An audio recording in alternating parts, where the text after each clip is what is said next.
அன்பான காலைக்கதை நிகழ்ச்சி நேயர்களே, மீண்டும் ஒரு விசை கூட இயேசுவின் நாமத்தில் உங்களோடு கூட இணைவதில் மிகுந்த மகிழ்ச்சி அடைகின்றேன். இந்த நாளில் வருகிற வாக்கு தத்துவம் என்ன அப்படின்னு சொன்னால், எங்கேருந்து அப்படின்னு பார்த்தீங்க சொன்னால், சங்கீத புஸ்தகம் 104 அதிகாரம் 24வது வசனம். கர்த்தாவே, உமது கிரியைகள் எவ்வளவு திரளாக இருக்கிறது, அவைகள் எல்லாம் ஞானமாய் படைத்தீர் அப்படின்னு சொல்லி அந்த வசனம் இருக்கு. நீங்கள் சங்கீதம் 104 அதிகாரத்தை எடுத்தீங்க அப்படின்னு சொன்னால், முதல் வசனமே எப்படி இருக்குன்னு சொன்னால், என் ஆத்மாவே கர்த்தரை சோஸ்தரி, என் தேவனாகி கர்த்தாவே, நீர் மிகவும் பெரியவராயிருக்கிறீர், மகிமையையும் மகத்துவத்தையும் நீர் அணிந்திருக்கிறீர் அப்படின்னு சொல்லியிருக்கோம். நீங்கள் அந்த வசனம் முதல்ல இருந்து கடைசி வரைக்கும் வாசித்தீங்க அப்படின்னு சொன்னால், ஆண்டவர் ஏன் இவ்வளவு அவருடைய கிரிகள் இவ்வளவு பெரிதாக இருக்கிறது அல்லது மகத்துவமாக இருக்கிறது அப்படின்னு சொல்லி நம்ம பார்க்க முடியும். உங்களுக்கு நேரம் கிடைச்சா வாசித்து பாருங்கள். ரொம்ப ஆராய முடியாதது, எண்ணி முடியாதது அவருடைய கிரிகள். ஒரு குட்டி கதையோடு கூட உங்களோட பகிர்ந்து கொள்ள ஆசைப்படுறேன். என்ன அப்படின்னு சொன்னால், ஒரு குட்டி பையன் என்ன செஞ்சால், ஒரு நாள் அவங்க அம்மா நடந்து கூட்டு போயிட்டு இருந்தாங்க. அப்போ அவங்க கேட்டாங்க, கடவுள் எங்கே இருக்காங்கன்னு தெரியுமா அப்படின்னு சொல்லி அந்த குட்டி பையன் அவங்க அம்மாட்ட கேட்டான். அப்போ அவங்க அம்மாட்ட அவன் கேட்ட உடனே அம்மாவுக்கு ரொம்ப ஆச்சரியமாச்சு. இவனுக்கு என்ன பதில் சொல்கிறது அப்படின்னு சொல்லி ரொம்ப ஆர்வமாக அவனையும் கேட்டுகிட்டே இருக்கிறாங்க. அப்போ அவன் என்ன செய்கிறான் அப்படின்னு சொன்னால், அவன் தொடர்ந்து சொல்லுங்கள் மம்மி அப்படின்னு கேட்கும் பொழுது அம்மா என்ன செய்கிறாங்கன்னா, ஒரு காட்டு வெளியே பார்த்து காட்டில் இருக்கிறாரு அப்படின்னு சொல்லி அந்த பையனை சமாதானப்படுத்திட்டு போகிறாங்க. அப்படியா, எனக்கு தெரிஞ்சது காட்டு வழியில் எப்படி கடவுள் இருக்கிறாரு அப்படின்ட்டு எனக்கும் அது தெரியும் அப்படின்னு சொல்லி அந்த குட்டி பையன் சொல்கிறான். அம்மா தப்பித்து கொள்வதற்காக சொன்ன பதில். ஆனால் அந்த பையன் வந்து நிஜமாகவே என்ன சொல்கிறான் அப்படின்னு சொன்னால், எனக்கு அந்த பதில் ஏற்கனவே தெரியும் அப்படின்னு சொல்லி. இப்போ அந்த அம்மா வீட்டுக்கு வந்தாங்க. வீட்டுக்கு வந்து தன் கணவரிடம் இந்த காரியத்தை குறித்து பேசினாங்க. இது மாதிரி நம்ம மகன் வந்து எப்படி செஞ்சாங்க, இந்த மாதிரி கடவுளை பற்றி கேட்டாங்க, நான் இப்படி சொன்னால் அவனுக்கு தெரியும்னு வர பதில் சொன்னால் எனக்கு அது புரியலை அப்படின்னு. அப்போ அப்பா சொன்னாங்க, அம்மா நான் தான் ஒரு நாள் அவனுங்க காட்டுக்கு கூட்டு போயிருந்தேன். இப்படி காட்டுக்கு கூட்டு போயிருக்கும்போது எங்கள் இதே போல் என்கிட்ட கேட்ட கேள்விக்கு நான் அவனுக்கு விளக்கம் கொடுத்தேன். அதை தான் அவன் கரெக்டாக சொல்லியிருக்கான். அங்கே இருக்கிற பறவைகள், அங்கே இருக்கிற மரம் செடி கொடிகள் எல்லாவற்றையும் பார்த்து அவனுக்கு நான் சொன்னேன், இதெல்லாம் வந்து ஆண்டோடைய படைப்பு. அவனுக்கு ரொம்ப ஆச்சரியம், இப்படிதான் கடவுள் படைச்சிருக்காங்களா இதெல்லாம் அப்படின்னு சொல்லி அவன் ஆச்சரியப்பட்டான் அப்படின்னு சொல்லி அந்த கணவர் சொன்னாங்க. இதே ஆச்சரியம் தான் உங்களுக்கும் எனக்கு கூட நிறைய நேரங்களில் நினச்சி பாருங்க. ஆண்டவர் எவ்வளோ அழகாக ஞானமாக படைத்திருக்கிற ஒவ்வொன்றே நினச்சி பாருங்கள். சூரியனாக இருக்கட்டும், சந்திரனாக இருக்கட்டும், மரங்களாக இருக்கட்டும், மரங்கள் இருக்கிற பழங்கள், பூக்கள் ஒவ்வொன்றும் ஆச்சரியமாக இருக்கும். அப்பேற்பட்ட வல்லமையுள்ள தேவன் தான் நீங்களும் நானும் ஆராதிக்கிறோம். இயற்கையை உண்டாக்கினவர் அவர், இயற்கையை கட்டுக்குள் வைத்திருக்கிற அவரை நீங்கள் விசுவாசிப்பீங்கன்னு சொன்னால், நம்ம பார்க்குற ஒவ்வொரு பொருளும், நம்ம சுவாசிக்கிற காற்று எல்லாவற்றையும் நீங்கள் நினச்சி பாருங்கள். ஆண்டவர் நம்ம மேலே எவ்வளோ கிருபியாக இருக்கிறது நமக்கு தெரியும். ஏன்னுச்சுன்னா ஒவ்வொரு காரியத்தை அவர் படைத்திருக்கிறான்னு சொன்னால் அது யாருக்காகனா உங்களுக்காகவும் எனக்காக தான். நீங்களும் நானும் அதிலிருந்து நன்மைகளை பெற்றுக்கொள்ள வேண்டும். ஏன்னா எல்லாருக்குமே பண வசதி இருக்காதுல்ல. அப்போ சில அவங்களுக்கும் ஆகாரத்துக்காக, இப்போ ஒரு காட்டு மிருகங்களுக்கு ஆகாரத்தை யாராவது போய் கொடுப்பாங்களா? கொடுக்க மாட்டாங்க. அதுக்கும் ஆகாரம். ஒரு பறவைகளுக்கு ஆகாரம் கிடைக்குமான்னு பார்த்தீங்கன்னா பறவைகளுக்கும் ஆகாரம். அப்பேற்பட்ட ஒரு ஞானமுள்ள கடவுள், அற்புதமுள்ள மகத்துவம் உள்ளவர், அதிசயமானவர் அவர். அப்படி கிரியைகள் எப்படி இருக்குதுன்னு சொன்னால் திரளாக இருக்குது. நீங்களும் நானும் பார்க்குறது கொஞ்சம் தான். நம்முடைய அறிவுக்கும் அல்ல நம்முடைய கண்களுக்கு தூரத்துக்கும் நம்ம பார்க்குறது ரொம்ப குறைவானதான். அது எப்படி இருக்குதுன்னா திரளாக இருக்கிறது. அவருடைய கிரியைகள் திரளாக இருக்கிறது. ஒவ்வொரு கருத்தை நீங்கள் அப்படி யோசித்து பார்ப்பீங்க அப்படின்னு சொன்னால், அதை நினச்சி பார்ப்பீங்கன்னு சொன்னால் அது ரொம்ப ரொம்ப ஆச்சரியமாக இருக்கும். ஏன்னு சொன்னால், தம்முடைய தூதர்களை காற்றுகளாகவும் தம்முடைய ஊழியக்காரர் அக்கினி ஜுவாலையாகவும் செய்கிறவர். அது மாத்திரல்ல, பூமி ஒருபோதும் நிலை பெறாதபடி அதன் ஆதாரங்கள் மேல் அதை ஸ்தாபித்தார். எவ்வளோ ஞானமாக அவர் செய்தார்.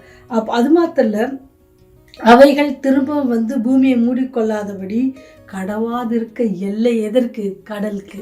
நம்ம நினைக்கிறோம்ல, இந்த தண்ணிலாம் எப்படி நிற்கிதுன்னா அதெல்லாம் யாரு? நம்முடைய கர்த்தராகிய இயேசு கிறிஸ்து. கடவுள் என்ன செய்கிறான்னு சொன்னால், அதை சிருஷ்டித்தார். அவர் என்ன செய்கிறார்? அதை அங்கே நில்லு அப்படின்னு சொன்னார், அது அங்கேயே நிற்கிது. அதே போல தான் உங்களையும் என்னையும் அவர் தான் சிருஷ்டிச்சார். எப்படி?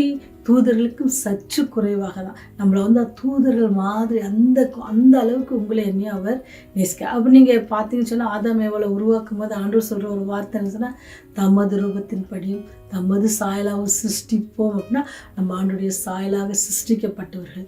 இப்போ நம்ம எப்பேற்பட்டவர்களாக ஆண்டவர் நம்மை வைத்திருக்கிறார், நம்ம எவ்வளோ நேசிக்கிறார் அப்படின்னு சொல்லி நீங்கள் பாருங்கள். இவ்வளோ திரளான படைப்புகளை படைத்தது எல்லாம் யாருக்காகன்னா உங்களுக்காகவும் எனக்காக. ஒவ்வொன்றும் என்ன செய்தான்?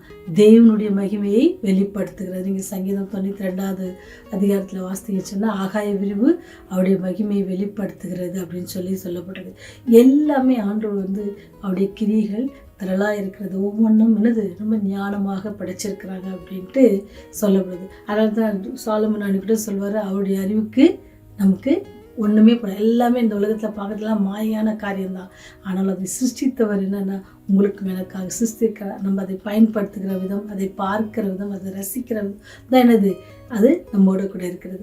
ஏன்னு சொன்னால் நம்ம பாவத்துக்கு உட்படாதபடிக்கு ஆண்டவருக்கு பிரியமாக இருப்போம்னு சொன்னால் ஆண்டவருடைய ஆசீர்வாதங்களை நம்ம பெற்றுக்கொள்ள எந்த தடையில, அது இயற்கையானாலும் சரி, அது எங்கே இருந்தாலும் நமக்கு தேவையானங்களை சந்திக்க அவர் வல்லவராக இருக்கிறார். ஒரு நாளும் மறக்கக்கூடாது. ஏன் சொன்னால் நாம் எல்லாரும் எப்படின்னு சொன்னால் ஆண்டவரை எப்பொழுதும் துதித்து பாடணும். ஒவ்வொரு நாளும் கிருபையாக நமக்கு கொடுக்குறார். ஒவ்வொரு நாளும் கிருபையாக நம்ம சாப்பிடுகிற ஆகாரங்கள், நம்முடைய சாப்பிடுகிற காரியங்கள், சரி நம்ம கைட்டு செய்கிற வேலைகள் எல்லாத்திற்கும் யார் தான் காரணர் அப்படின்னு சொன்னால் கர்த்தராகிய இயேசு கிறிஸ்து. அவர் நமக்கு துணை நிற்கிறார். அவர் நமக்கு பலனாக இருக்கிறார். அவர் நமக்கு ஆரோக்கியத்தை தருகிறார். இப்பேற்பட்ட எல்லா காரியங்களையும் செய்கிற அந்த அன்பான தெய்வத்தை உங்களுடைய சொந்த ரட்சகராக ஏற்றுக்கொள்ள ஏன் இன்னும் காத்திருக்கீங்க? அவர் உங்கள் சொந்த ரட்சகராக ஏற்றுக்கொள்ளுங்க. அவரை நீங்கள் ஏற்றுக்கொள்ளும் போது உங்களுடைய பாவங்கள் எல்லாவற்றையும் மன்னித்து அவருடைய நாமத்தை துதிக்கிற துதியை உங்கள் வாயில் அவர் வைப்பதற்கு காத்திருக்கிறார். அதனால தான் தாவீது பக்தன் சொல்கிறாரு, என் ஆத்மாவே கர்த்தரை ஸ்தோத்திரி, என் முழுவதுமே அவருடைய பரிசுத்த நாமத்தை ஸ்தோத்திரி. ஏன்னா அவருடைய நாமம் பரிசுத்தமானது. அந்த நாமத்தை நீங்கள் பற்றிக்கொள்வீங்கன்னு சொன்னால் அவர் உங்கள் மேய்ப்பராக இருந்து உங்களுடைய எல்லா தேவைகளையும் சந்தித்து உங்களுடைய எல்லா கஷ்டத்தையும் உங்களுக்கு நீங்களாக்கி உங்களை ரட்சித்து, எப்படி இந்த 6வது மாதத்தில் இந்த 26வது தேதியில் நாம் என்ன நிற்கிறோம், ஆண்டவர் நம்ம எவ்வளோ அழகாக வழிநடத்திருக்காரு நினச்சி பாருங்கள். அவருடைய கிரியைகள் எப்படி திரளானவைகள். இயற்கையை மாத்திரம் நம்முடைய வாழ்க்கையில் நடக்கிற ஒவ்வொரு நிகழ்ச்சியும் நினச்சி பாருங்கள். ஆண்டவர் எவ்வளோ அழகாக நேர்த்தியாக நடத்துகிறார் அப்படின்னு சொல்லி அந்த தெய்வத்துக்கிட்ட உங்களை ஒப்பு கொடுங்க. அவர் இந்த நாள் முழுவதும் உங்களை என்ன செய்வார்? வழி நடத்துவார்.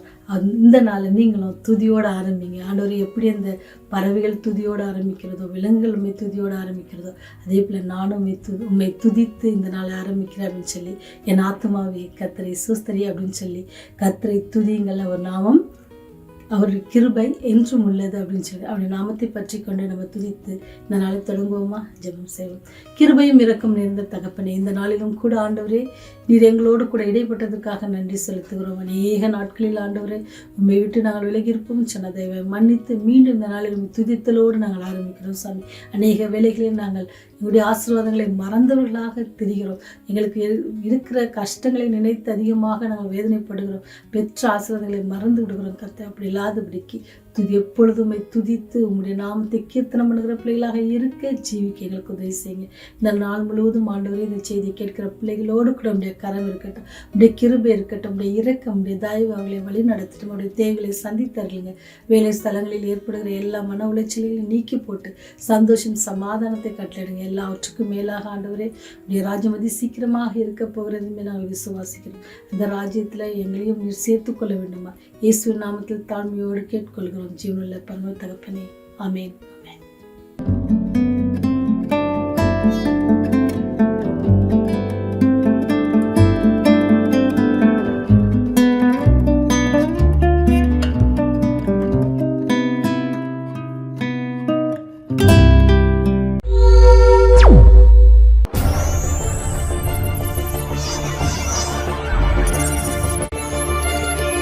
நீங்கள் பார்த்துக் கொண்டிருப்பது உங்கள் ரிவைவல் டிவி.